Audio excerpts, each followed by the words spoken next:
সময় যত গড়াচ্ছে ততই মুগ্ধতা ছড়াচ্ছেন ডক্টর ইউনূস। জাতিসংঘের এবারের অধিবেশনকে বানিয়ে ফেলেছেন ইউনূসময়। এবার ফিলিস্তিনের হয়ে গলা ফাটিয়েছেন বাংলাদেশের অন্তর্বর্তীকালীন সরকারের এই প্রধান উপদেষ্টা।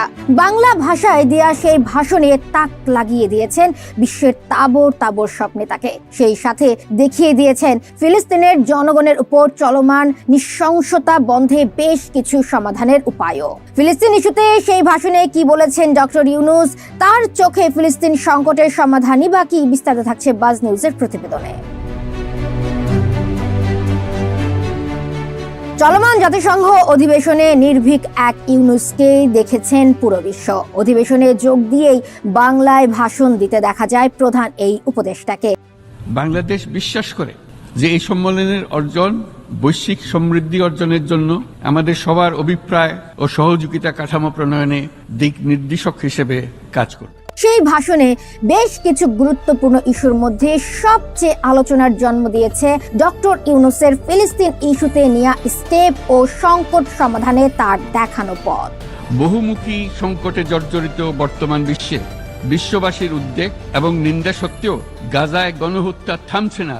ভাষণের এক পর্যায়ে পুরো বিশ্বকে দৃঢ়ভাবে জানিয়ে দেন, একজন মানুষ হিসেবে প্রত্যেক ফিলিস্তিনের জীবন অমূল্য। ফিলিস্তিনের জনগণের বিরুদ্ধে যে মানবতা বিরোধী অপরাধ হচ্ছে তার জন্য সংশ্লিষ্ট সকলকে দায়বদ্ধ করতে হবে। ফিলিস্তিনের জনগণের বিরুদ্ধে যে মানবতা বিরোধী অপরাধ হচ্ছে তার জন্য সংশ্লিষ্ট সকলকে দায়বদ্ধ করতে হবে। ফিলিস্তিনের গাজা উপত্যকায় অনতিবিলম্বে যুদ্ধবিরতির আহ্বান জানিয়ে শক্ত কণ্ঠে তিনি বলেন, ফিলিস্তিন সমস্যার সমাধানে আন্তর্জাতিক সম্প্রদায়ের সবাইকে এখনই উদ্যোগ নিতে হবে।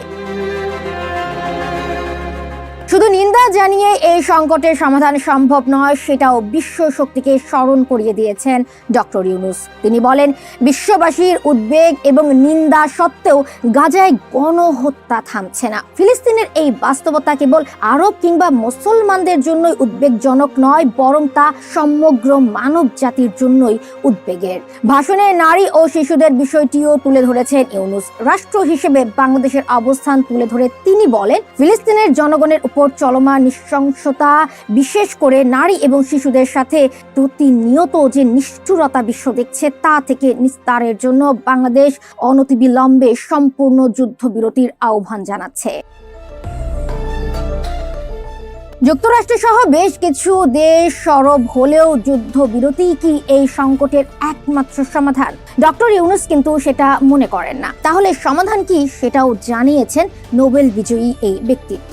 বলেছেন, দ্বিরাষ্ট্র ভিত্তিক সমাধানই মধ্যপ্রাচ্যে টেকসই শান্তি আনতে পারবে। তাই জাতিসংঘ সহ আন্তর্জাতিক সম্প্রদায়ের সকলকে এর বাস্তবায়নের জন্য এখনই উদ্যোগ নিতে হবে।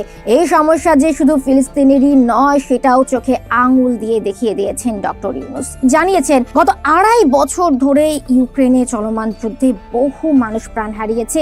এই যুদ্ধের প্রভাব সর্বব্যাপী, এমনকি বাংলাদেশের অর্থনীতিতেও এর প্রভাব অনুভূত হচ্ছে। আমরা তাই উভয় পক্ষকে সংলাপে বসে বিরোধ নিরসনের মাধ্যমে যুদ্ধের অবসান ঘটানোর আহ্বান জানাচ্ছি। দখলদার ইসরায়েল যে ফিলিস্তিনে অন্যায়ভাবে যুদ্ধ চালিয়ে যাচ্ছে, এতদিন জাতিসংঘে দাঁড়িয়ে এভাবে কোনো রাষ্ট্রপ্রধানের বলার সাহস হয়নি, কিন্তু ডক্টর ইউনূস সেই গার্ডস দেখিয়েছেন। এতদিন আলোচনায় থাকা ইস্যুগুলো কি ইউনূসের কারণে বাস্তবে রূপ পাবে বলে মনে করেন আপনি? আপনার মূল্যবান মতামত জানিয়ে দিন কমেন্ট বক্সে। দেখছিলেন বাজ নিউজ। ধন্যবাদ।